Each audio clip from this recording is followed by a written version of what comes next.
Eh, Jika kita bicara mengenai akuntansi konstruksi dalam pengerjaan, berarti kita akan membahas mengenai pernyataan standar akuntansi pemerintahan atau PSAP nomor 8 dan PSAP nomor 34 nantinya mengenai konstruksi itu sendiri gitu ya.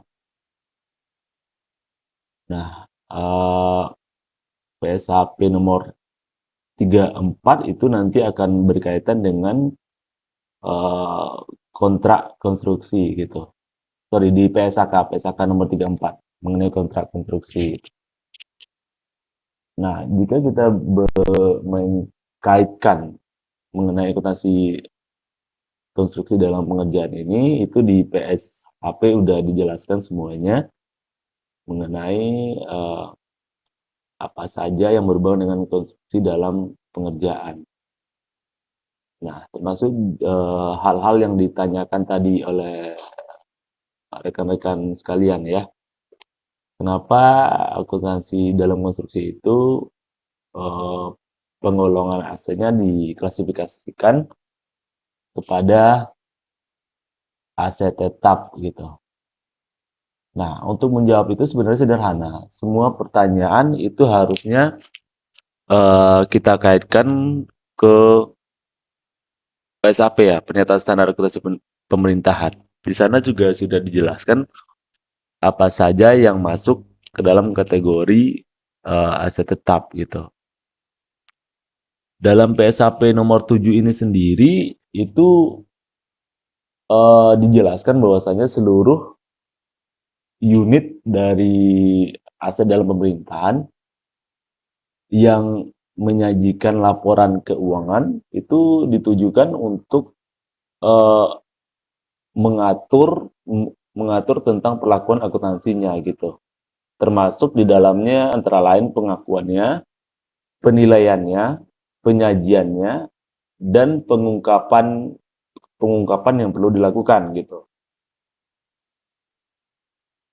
Maka pernyataan standar ini tidak diterapkan untuk eh, contohnya untuk pengukuran ataupun penilaian dari hutan dan sumber daya alam yang dapat diperbarui atau regenerative natural resources dan tidak diterapkan untuk hal-hal yang berkaitan dengan pertambangan atau eksplorasi pada penggalian mineral gitu kan atau minyak minyak bumi ataupun gas alam ataupun sumber-sumber daya alam yang serupa yang tidak dapat diperbarui.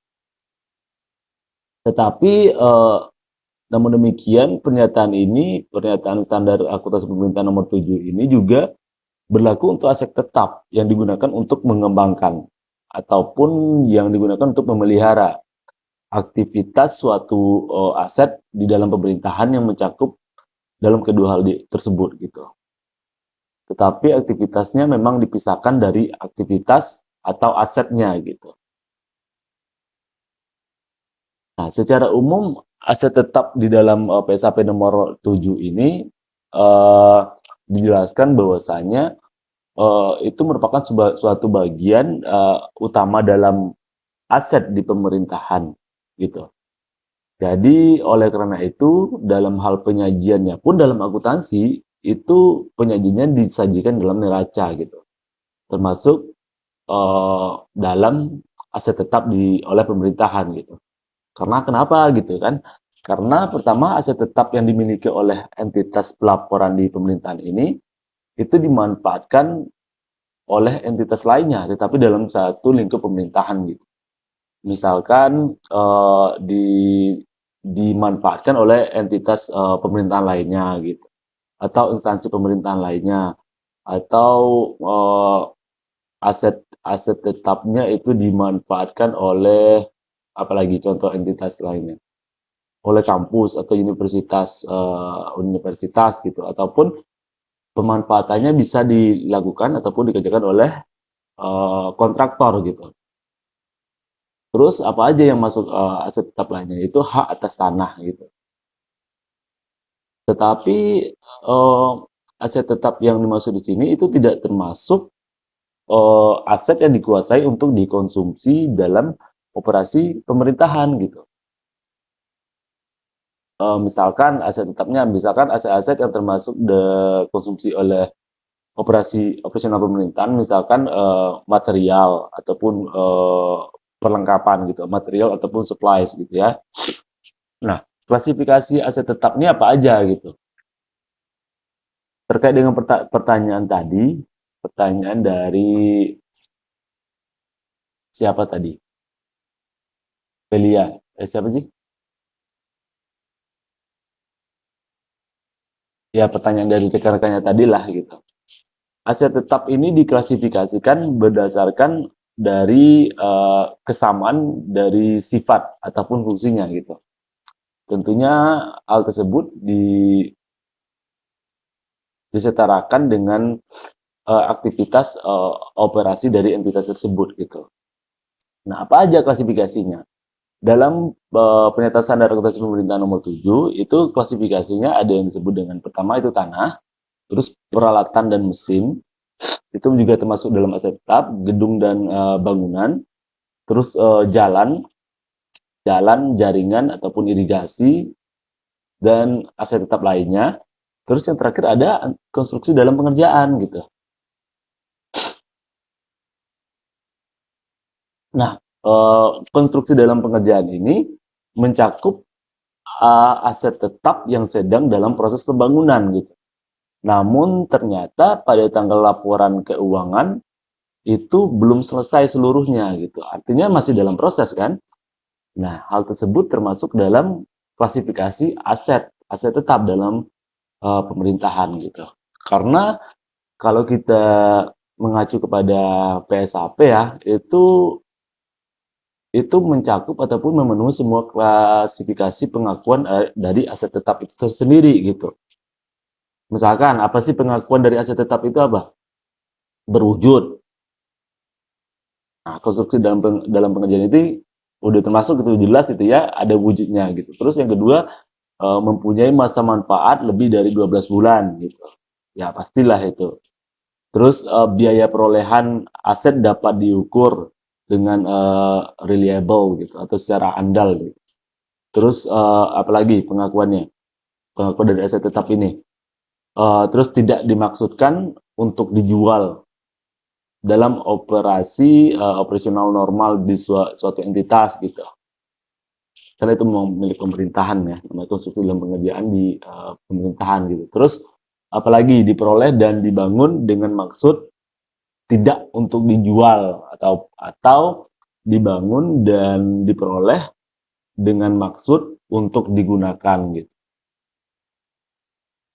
Nah, itu kan udah termasuk gitu pengakuan dari aset tetap konstruksi dalam pengerjaan ini. Walaupun dalam prosesnya seperti yang ditanyakan tadi oleh si ini Rahmat Syarul tadi gitu kan, kenapa kalau seandainya dalam prosesnya gitu kan dalam tanggap laporan akuntansi ternyata belum selesai gitu, belum selesai. Bagaimana ini gitu kan? Bagaimana apakah termasuk dalam konstruksi dalam pengerjaan? Ya memang itu yang namanya konstruksi dalam pengerjaan. Dalam pengakuannya pun, dalam pencatatannya pun itu akan sesuai dengan PSAP gitu, pernyataan standar akuntansi pemerintahan nomor 8 nantinya gitu, terkait dengan konstruksi akuntansi konstruksi dalam pengerjaan gitu. Nah, dalam PSAP akan saya mention sedikit mengenai standar akuntansi pemerintahan nomor 8 ini. Dalam PSAP itu dijelaskan bahwasanya tujuan dari konstruksi dalam pengerjaan ini itu mengatur bagaimana perlakuan akuntansi untuk konstruksi dalam pengerjaan gitu. Itu bisa digunakan dengan metode nilai historis ataupun dengan metode-metode sejenis lainnya gitu. Tapi ada juga masalah yang timbul terkait dengan konstruksi dalam pengerjaan gitu. Misalkan dalam PSAP itu sendiri dijelaskan bahwasanya masalah utama yang timbul dari konstruksi dalam pengerjaan ini yaitu jumlah biaya yang diakui sebagai alat yang harus dicatat sampai dengan konstruksi tersebut selesai dikerjakan gitu.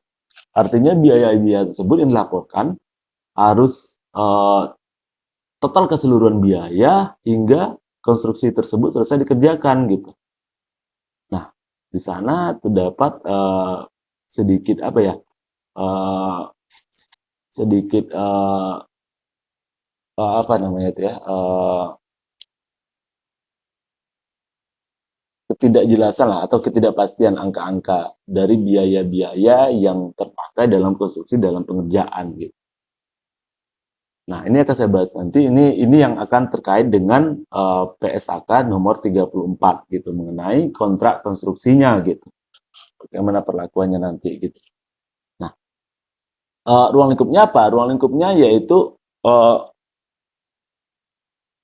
ruang lingkup entitas akuntansi yang melaksanakan pembangunan dari suatu aset tetap yang dipakai dalam penyelenggaraan kegiatan pemerintahan atau masyarakat gitu. Nah, tentu hal tersebut dilaksanakan dalam suatu jangka waktu tertentu gitu.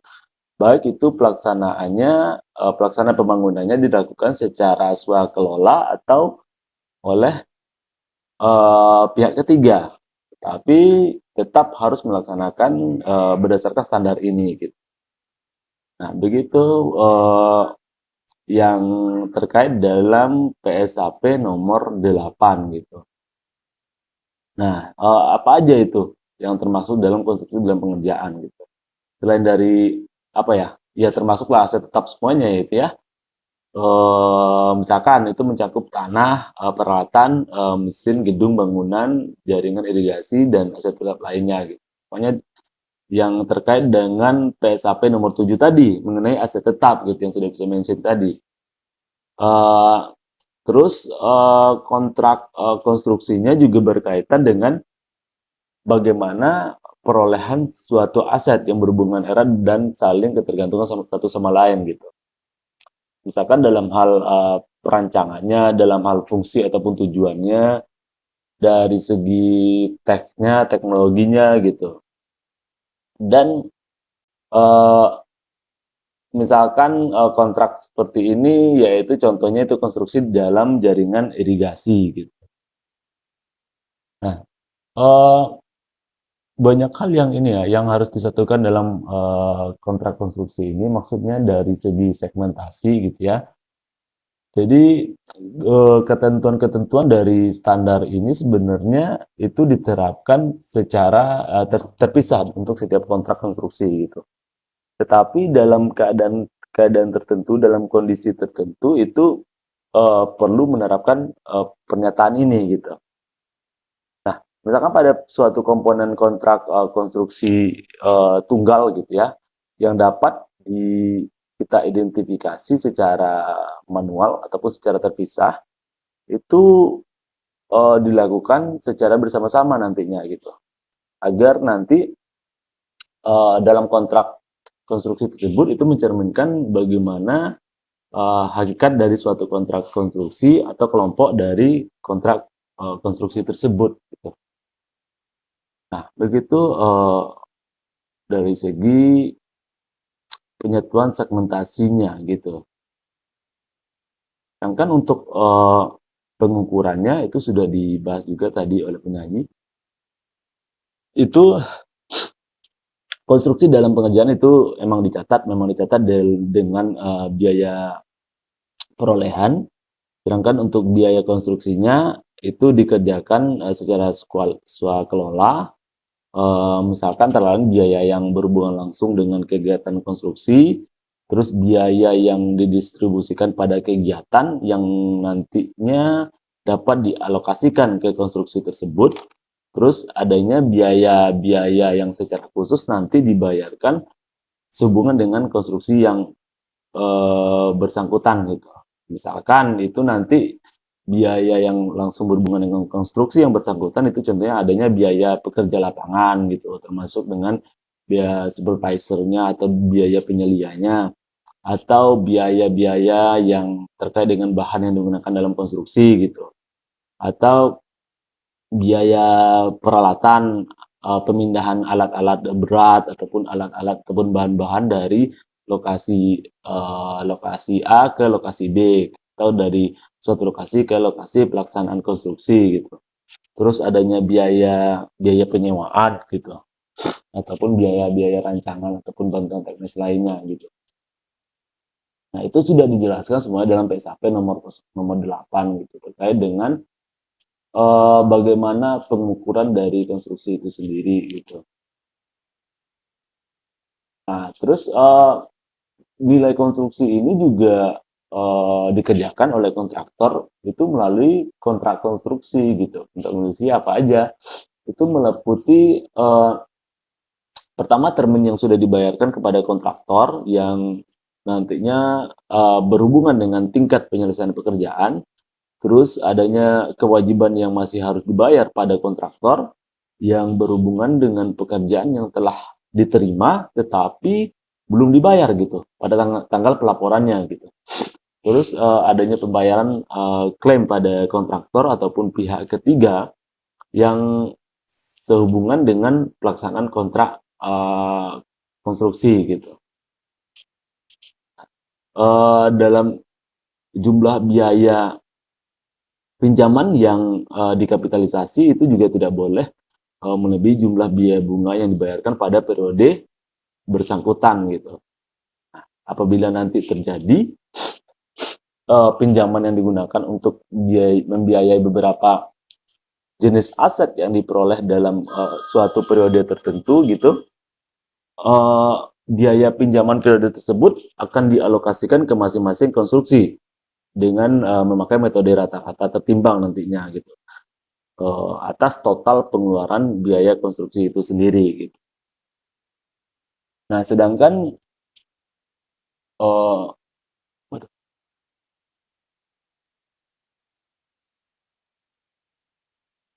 sedangkan untuk PSAP mengenai masalah ini tadi, PSAK nomor 34 ya mengenai kontrak konstruksi itu sendiri, uh, ini mungkin masih ada yang bingung mengenai apa itu kontrak konstruksi, apakah itu ada hubungannya dengan kontraktor secara langsung atau tidak ada hubungannya dengan kontraktor secara langsung. Kontraktor. Jadi memang dalam PSAK nomor 34 ini sendiri itu akan membahas khusus mengenai bagaimana kontrak konstruksi ini gitu.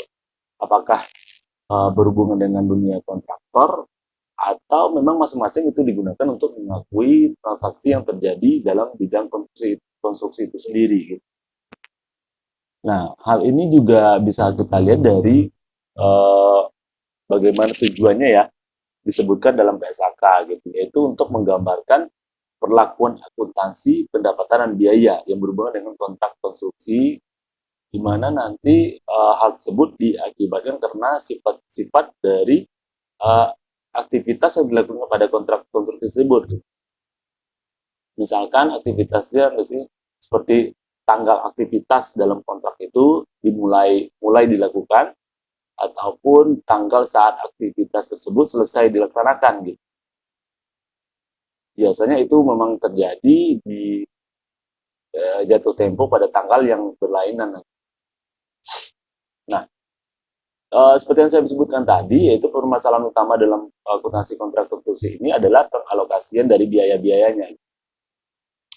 Alokasi biaya dan pendapatan kontrak itu pada periode di mana pekerjaan dari konstruksi tersebut dilaksanakan gitu.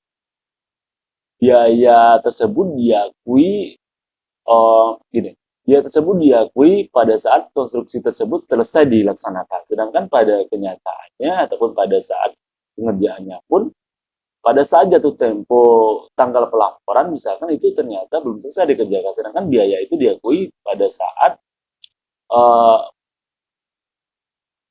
konstruksi tersebut telah selesai dibangun gitu, ataupun disanakan gitu ya. Dari menurut PSAK nomor 34 sendiri itu dibahas mengenai pengertian dari kontrak konstruksi ini merupakan suatu kontrak yang dinegosiasikan langsung ya. Itu secara khusus untuk konstruksi suatu aset gitu atau suatu kombinasi aset yang berhubungan erat satu sama lain nantinya gitu. Itu sama dengan PSAP tadi itu berhubungan dari segi misalkan rancangan ataupun teknologi ataupun fungsi dan tujuan pokok penggunaannya. Nah, selain dari kontrak konstruksi ini, kenapa saya mengkaitkan dengan PSAK? Karena memang PSAK sendiri yang membahas mengenai kontrak konstruksi gitu. Sementara untuk penggunaannya pun ini tidak masalah apabila kita mengkaitkan dengan akuntansi pemerintahan. Jadi ini akan saya kombinasikan mengenai PSAK nomor 34 dengan PSAP nomor 8 mengenai akuntansi konstruksi dalam pengerjaan. Dan tentunya karena ini berkaitan dengan aset, maka ini akan terkait pula mengenai PSAP nomor 7, nomor 7, mengenai pengembangan aset tetap gitu ya, pengembangan aset tetap di pemerintahan. Nah, selain dari kontrak konstruksi ini sendiri, itu terdapat dua kontrak lainnya yang terkait gitu. Yang pertama yaitu kontrak biaya plus. Biaya plus ini merupakan kontrak yang konstruksi di mana kontraktornya itu sendiri itu mendapatkan penggantian untuk biaya-biaya yang telah dikeluarkan. Nanti juga ditambah dengan adanya fee atau imbalan gitu ya terhadap biaya-biaya yang telah dikeluarkan tersebut.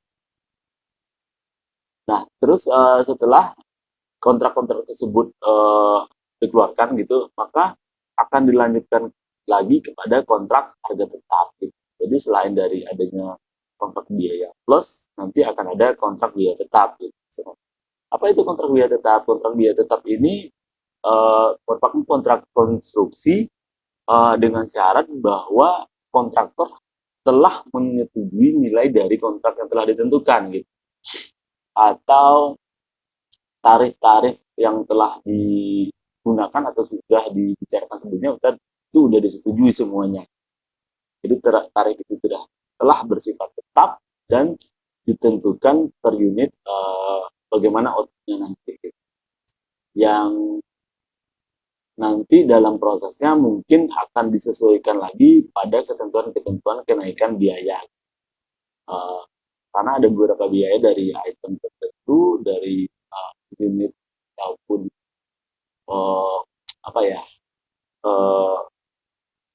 item tertentu lah itu adanya fluktuasi terhadap kenaikan biayanya. Nah, suatu kontrak konstruksi itu masih masih mungkin dinegosiasikan untuk pembangunan sebuah aset seperti contohnya pembangunan sebuah bangunan pipa, jalan, bendungan, apapun lain, kapal atau jembatan gitu, ataupun terowongan, masih mungkin dinegosiasikan pada saat kontrak itu dilaksanakan. Gitu. Nah, kontrak konstruksi ini juga berkaitan erat dengan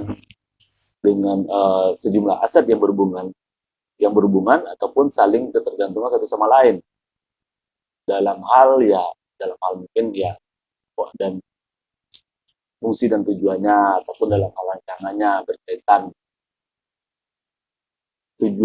tujuan dari penggunaannya yaitu misalkan contohnya konstruksi terhadap pembuatan kilang minyak atau pembuatan pabrik yang lebih kompleksitasnya lebih tinggi. Jadi dalam hal tersebut itu ditekankan juga secara khusus gitu apabila itu terkait dengan konstruksi pembuatan kilang minyak ataupun pembuatan pabrik yang kompleksitasnya lebih tinggi gitu. Itu kontrak konstruksi itu meliputi kontrak dengan pemberian jasa yang berhubungan langsung dengan konstruksi asetnya gitu. Misalkan contohnya yaitu pelayanan jasa untuk manajer proyeknya ataupun pelayanan jasa untuk arsiteknya gitu. Terus ada juga kontrak untuk penghancuran dan restorasi aset gitu. Uh, dan kontrak tersebut juga akan berkaitan dengan restorasi lingkungan setelah penghancuran aset tersebut. Nah, pernyataan dari standar konstruksi pemerintah nomor 34 ini sendiri ini juga mengatur mengenai kontrak konstruksi yang dirumuskan dengan ada beberapa cara di mana dalam pernyataan ini digolongkan kepada kontrak harga tetap dan kontrak biaya plus yang dua tadi. Gitu. Nah, beberapa kontrak konstruksi ini juga dapat memiliki beberapa karakteristik mengenai kontrak harga tetap maupun kontrak biaya plus. Dan pada keadaan seperti itu gitu ya, seorang kontraktor juga perlu untuk mempertimbangkan lagi gitu semua kondisi dalam menentukan kapan dia harus mengakui pendapatan dan beban kontrak konstruksi tersebut. Nah, dalam prakteknya itu suatu kontrak konstruksi mungkin itu berisi banyak klausul ya, klausul-klausul yang memungkinkan konstruksi dari aset ini sendiri memiliki tambahan atas permintaan pelanggan atau kontrak tersebut ada yang bisa dapat diubah sehingga nanti konstruksi dalam aset-aset yang ditambahkan di kemudian ini dapat dimasukkan ke dalam kontrak tersebut gitu. Jadi ada klausul tambahan gitu dalam pengerjaannya, dalam proses pengerjaannya gitu. Ada mungkin yang contohnya yang masih bisa digunakan atau mungkin masih yang harus ditambah dalam konstruksi pembangunan aset tersebut gitu. Nah, tetapi dalam prakteknya itu konstruksi dari penambahan ataupun aset tambahan ini diberlakukan sama dengan kontrak-kontrak konstruksi yang terpisah lainnya yang seperti dua tadi. Gitu. Misalkan aset tambahan tersebut apabila aset tambahan tersebut ataupun aset yang ditambahkan tersebut berbeda dengan signifikan dalam rancangan ataupun harga aset dari aset yang ditambahkan tersebut, maka itu harus dinegosiasikan ulang lagi gitu. Penegosiasiannya ini itu tanpa itu mempertimbangkan harga kontrak di awal. Gitu. Jadi memang ternyata ada misalkan dalam proses konstruksi dalam pengerjaan dalam pengakuan akuntansinya itu ternyata dalam pengerjaan itu memang ada revisi, ada klausul-klausul yang harus ditambahkan, misalkan apakah ada dalam pengerjaan tersebut sesuai dengan prosesnya ya, ternyata memang ini tidak perlu atau tidak perlu ditambahkan atau memang harus ditambahkan dalam proses pengerjaannya. Nah, di situ kita dapat lihat bahwasanya dalam prosesnya memang terjadi banyak masalah gitu. Ternyata kalau memang ada klausul-klausul yang memang harus ditambahkan dalam proses pengerjaannya, berarti kan memang harus pencatatan biayanya belum fix. Pencatatan pendapatan dan beban dari sebuah pengerjaan konstruksi itu belum fix, belum tetap. Gitu. Nah, di sanalah adanya perhatian khusus dari kontraktor itu sendiri kapan biaya tersebut sudah ditetapkan menjadi beban. Dan kapan biaya tersebut sudah ditetapkan menjadi beban dalam sebuah pekerjaan. Nah, pendapatan kontrak ini sendiri ini terdiri dari nilai-nilai pendapatan yang di awal yang sudah disebutkan dalam kontrak dan perevisian lah bahasanya, perevisian dalam pengerjaan kontraknya. Nah, mungkin ada beberapa klaim, mungkin dalam kasus pengerjaannya ada beberapa perubahan, ada klaim yang lain, dan pembayaran insentif dari konstruksi itu sendiri itu sepanjang memungkinkan untuk menghasilkan pendapatan dan klaim tersebut dapat diukur secara handal itu dapat diberikan. Nah, pendapatan kontrak ini memang diukur sebagai nilai wajar dari sebuah imbalan yang harus diterima ataupun yang akan diterima oleh si kontraktor ini sendiri. Nah, dari pengukurannya pun, misalkan pengukuran pendapatan gitu ya, pengukuran pendapatan kontrak itu memang banyak dipengaruhi oleh berbagai macam eh, apa ya, ketidakpastian yang bergantung pada hasil dari peristiwa di masa depan gitu. Karena memang seperti yang saya sebutkan tadi di awal, memang bahwasanya ada beberapa biaya yang nanti pengakuan pun memang harus atau memang dapat dipastikan pada saat akhir gitu. Karena memang fluktuasi dari biaya-biaya itu sendiri, fluktuasi harga dari ataupun fluktuasi dari pendapatan yang seringkali tidak dapat kita pastikan pada saat konstruksi itu berlangsung gitu. Nah, jadi memang apa ya, pengakuan-pengakuan dari pendapatan dan beban dari sebuah konstruksi yang sedang dikerjakan itu memang apa ya, memang sangat-sangat dipengaruhi dengan ketidakpastian yang bergantung pada peristiwa di masa yang akan datang atau masa yang akan depan itu sendiri. Nah, mungkin itu ya sedikit bahasan mengenai kontrak konstruksi yang mana nanti relate dengan pembahasan kita hari ini mengenai akuntansi konstruksi dalam yang masih dalam pengerjaan gitu. Nah, di mana nanti kontrak konstruksi ini sendiri dan pendapatan kontrak itu diatur jelas dalam PSAK nomor 34. Sedangkan dalam konstruksi, dalam pengerjaan itu diatur sedemikian rupa dalam PSAP nomor 8 terhadap akuntansi konstruksi dalam pengerjaan. Nah, karena ini terkait dengan aset, itu ada hubungannya lagi dengan PSAP nomor berapa? Nomor 7 mengenai pengakuan aset tetap ya. Seperti yang sudah saya sebutkan tadi, bahwasanya pengakuan dari aset tetap kenapa disebut dimasukkan ke dalam kategori aset tetap ya, karena memang dalam pengakuan aset tetap memenuhi semua kriteria tersebut. Misalkan itu terwujud, mempunyai masa manfaat lebih dari 12 bulan, terus biaya perolehan dari aset tersebut yang memang dapat diukur dan dapat dipertanggungjawabkan gitu ya. Terus tidak dimaksudkan untuk dijual kembali dalam operasi normal sebuah entitas atau instansi gitu. Dan tentu diperoleh dan digunakan ataupun dibangun dengan maksud tidak untuk dijual ataupun diperoleh atau dibangun dengan maksud untuk digunakan.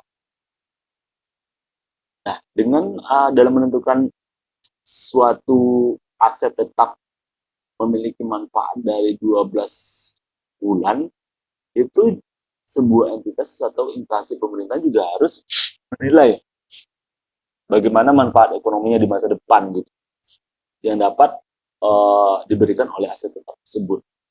Karena memang ada misalkan dalam teknologi aset tetap apa aja tadi yang contoh aset tetap, klasifikasi aset tetap.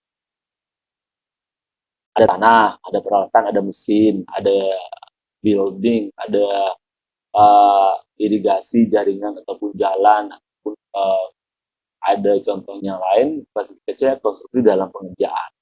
Nah, kadang kalau kita bicara mengenai peralatan dan mesin kan ada yang masa manfaatnya itu di bawah 1 tahun. Kalau nggak salah nggak ada ya. Ya mungkin ada lah beberapa item nggak banyak. Gitu ya.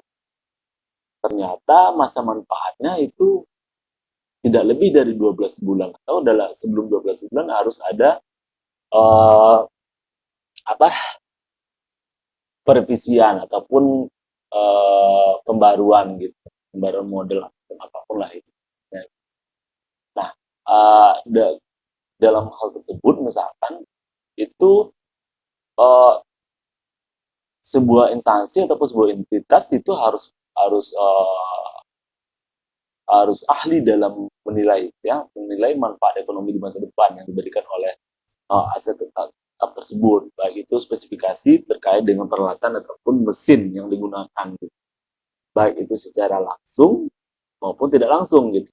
Tentunya itu digunakan untuk kegiatan dari operasional pemerintahan. Nah, manfaat yang diberikan oleh uh, aset tetap tersebut itu dapat berupa tidak hanya penggunaan dari aset tetap itu sendiri, tapi juga dapat berupa aliran pendapatan ataupun penghematan belanja bagi pemerintah.